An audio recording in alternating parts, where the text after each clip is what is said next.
साए है ना। राधे राधे। ये देखो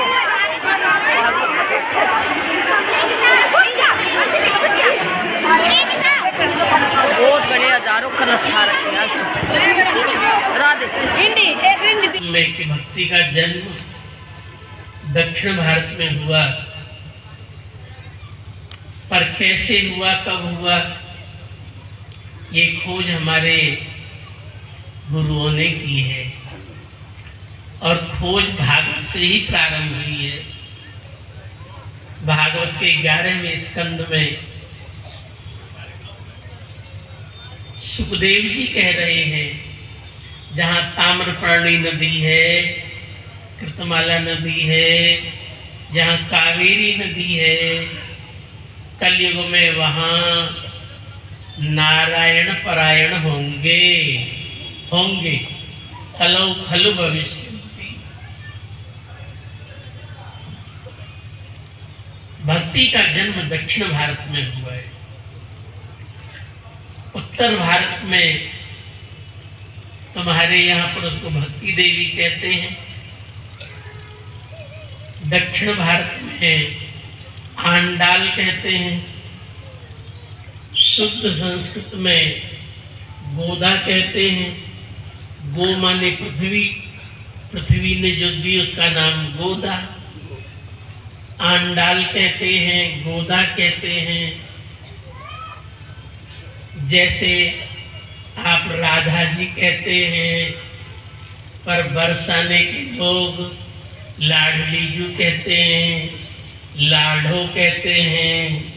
इसी तरह भक्ति को श्री गोदा, श्री आंडाल आदि नामों से जाना जाता है। और आप कितने भाग्यशाली हैं, इस समय श्री गोदाम्बा जी का विशेष पर्व चल रहा है।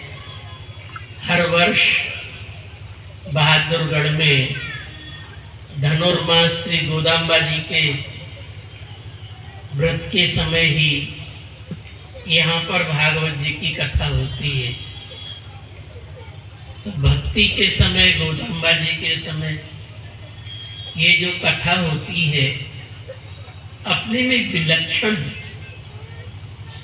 सबका जीवन भक्तिमय बनता जा रहा है।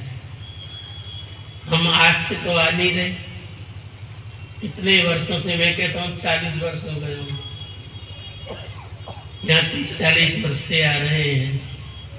हमने वो भी समय देखा है जब हॉल में कथा धर्मशाला में थी, कितने लोग थे। और दिन प्रतिदिन अब भक्ति बढ़ रही है।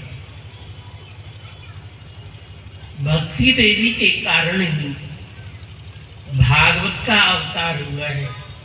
वृंदावन में भक्ति देवी बिचारी पड़ी थी। नारद जी ने सोचा ज्ञान वैराग्य कैसी जगह, तो नारद जी उत्तराखंड में भागवत जी की कथा का आयोजन रखे।